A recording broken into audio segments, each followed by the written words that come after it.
Okay, let us do a quick summary of what we discussed in stage one.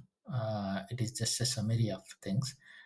Here, what we are trying to identify is that how the vertices or vertex are being created, and how the edges being created, and how the link between vertices and edges are there. Link between two vertices are there, and what is that we have to infer from here. So this is how we have created the overall graph. So if you look at, like, we have created the terms like a b, a c, a d, all those things. So let me take this example. Okay, I take this one and put it over here. Okay, let us see here. Okay, here we are, when we are looking at, we can see, check this one. Okay, so when we have a b, a c, a d, b a, b c, b d, all these are terms which is permissible, it is allowed to go through. And these edges are are things that when AC is allowed, AC is allowed, then DB is not allowed. So DB is not allowed. This is how it has been. This is how it is. The graph has been created. So whenever you face some kind of a problem like this, then you try to depict in some kind of a model, basically mathematical model. It could be a set, it could be a graph, whichever way you wanted to model it. You model it that way, then it will be easy for you to write a algorithm out of it. Then writing a program is just like any other programming language. Whatever the language construct is offering you in that language, then use those data structures and use them to resolve the problem. Not necessarily one one programming language is having one kind of a data structure.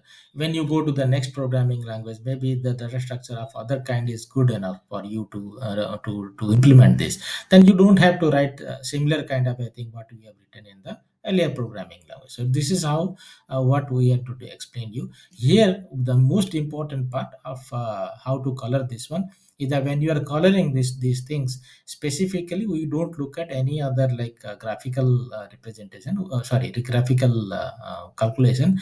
What we are doing here is that we are first finding out what are the what is it, vertex which are not colored. But if any of the vertex is getting colored, then any other vertex, if it is connected to that vertex, then that will be not colored. For example, if I colored AB as green, I start with green. Okay, AB is green.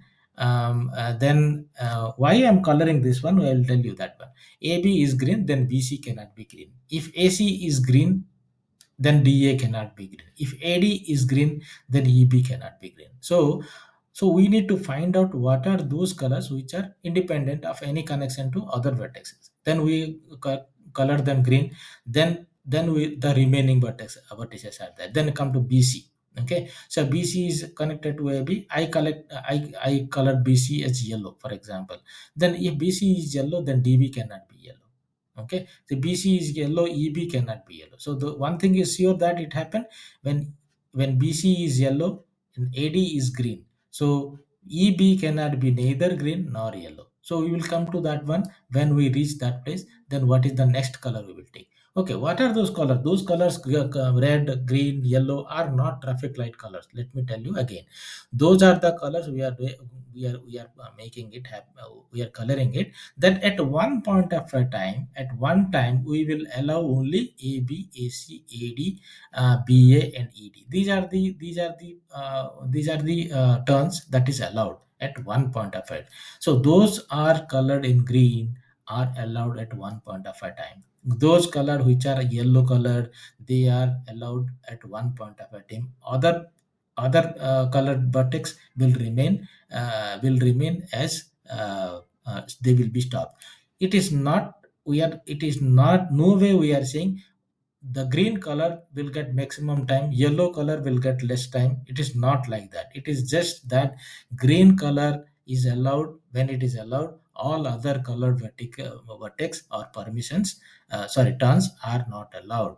When red color is allowed, all other colors are not allowed to take the turn. When yellow color is allowed, then all other turns are not allowed. Even though they are permissible, they are not. That's how we will create a smoother traffic flow in that kind of a complex intersection. That is what the main motive behind the stage 1. Stage 1 is very important, understanding the problem and the solution as well.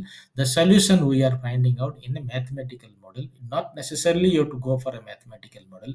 You come with some kind of a model where you can put those data in such data point such a way that you get a solution out of it. So okay, there must be a solution that is coming out of that model. So you can create any model in that manner. Here we are creating graphical representation. Not necessarily we can do that. You can put a Excel sheet and saying that okay, these are allowed, these are not allowed, these are allowed, these are not allowed, and create those kind of a traffic like signal. So graphical, it is easier way of representation because you can see it. Otherwise you can leave it, you can design it the way you want to do it. That is what I wanted to give you the summary of the stage 1.